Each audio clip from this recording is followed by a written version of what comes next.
You have your heart set on an Apple Watch, but trying to decide between the SE and Series 8 is kind of tricky, right? Well, I'm here to help because there is more to it than just the price difference.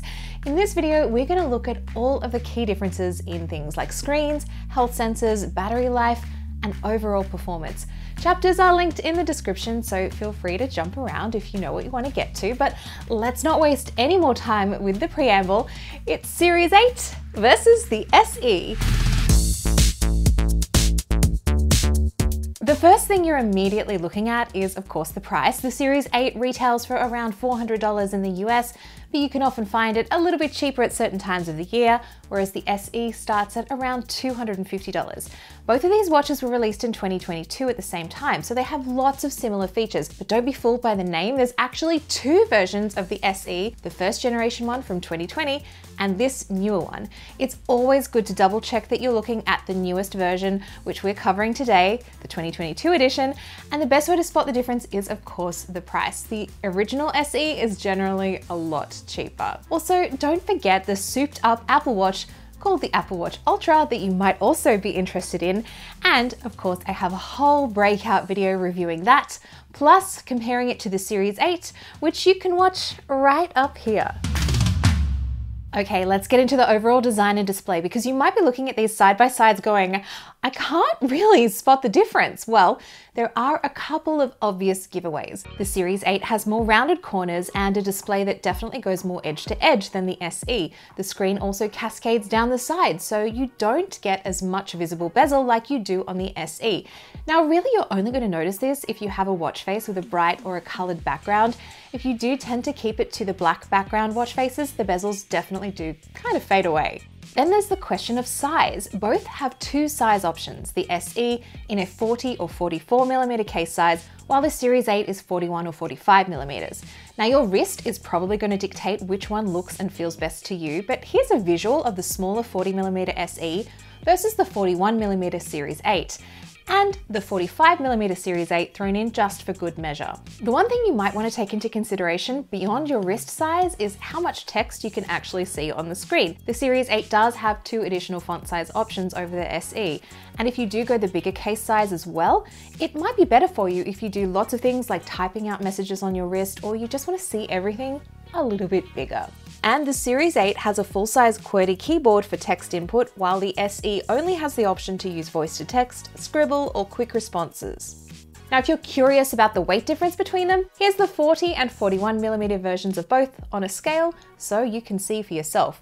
And the 45mm version, because it's a little heftier.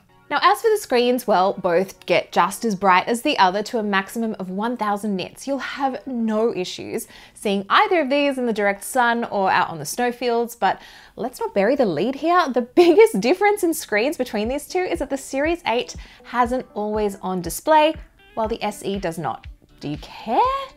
Well, it's actually a really nice feature to have, so you don't have to worry about raising your wrist constantly to see the time or tapping on the screen to see your stats during a workout. With the Series 8, you can choose to have the screen stay on all the time, and that's the default setting. And let's talk about watch bands, because good news, they're all backwards compatible. So even if you buy a newer 41mm band size designed for the Series 8, you can put it on the SE and it works just fine. On the 40mm version though, it's gonna look a bit weird if you put it on the larger size.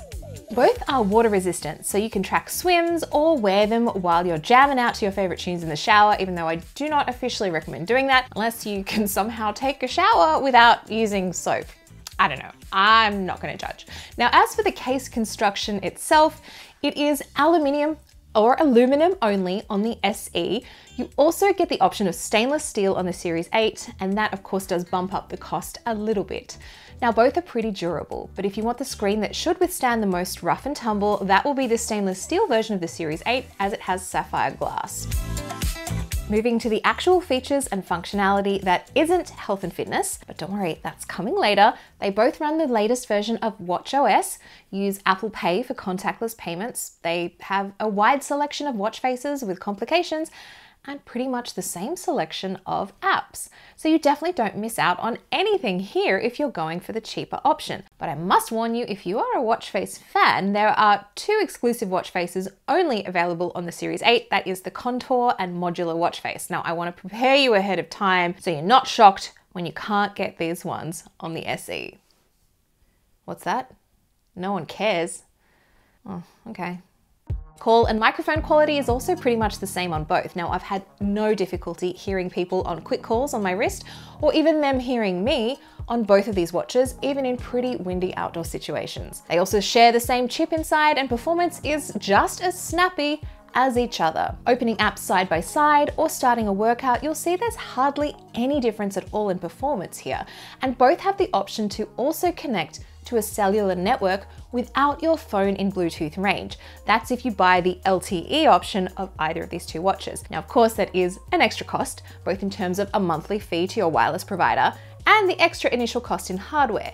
It's about $100 more for the LTE Series 8 and $50 more for the LTE SE. The Series 8 has an extra chip inside, an ultra-wideband or U1 chip. Now that's for finding things using Apple's Find My, or if you have a car, say with an ultra-wideband chip inside, you can use the watch to unlock it as you get close. Nice to have? Sure. I mean, I don't know about you, but my car is old, so it's no big deal for me. Let me tell you, if your main focus is tracking activities and workouts, well, you are going to get an almost identical experience on both of these watches. Are you kind of tired of me saying that yet? Well, it's gonna get worse. They both track your overall calorie counts, your exercise and stand goals with Apple's ring-based system. You can track a seemingly endless list of workout types, from walking to running to outdoor cycling to even curling. Both have built-in GPS, so that means they can track your route and distance information when you're on an outdoor workout, even if you don't take your phone with you. They both have a compass app.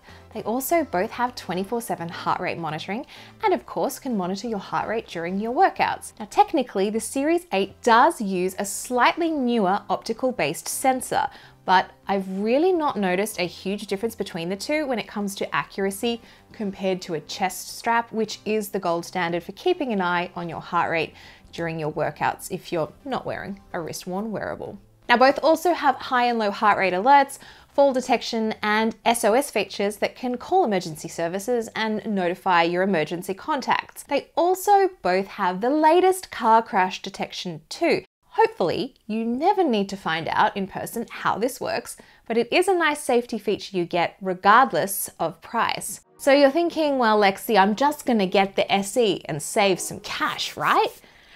I mean, that's what I would do, but maybe you want features that the Series 8 has exclusively, including a blood oxygen sensor that lets you take spot readings or track oxygen fluctuations during sleep. That's only on the Series 8, or maybe you want an ECG or electrocardiogram app that can help detect signs of atrial fibrillation.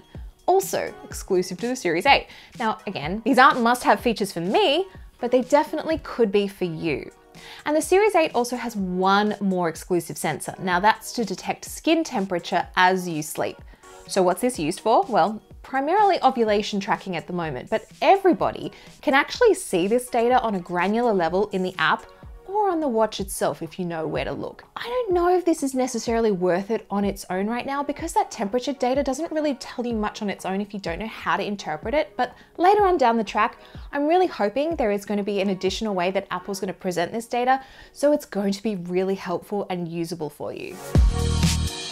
Time for battery life, and hey, are you sensing a theme here?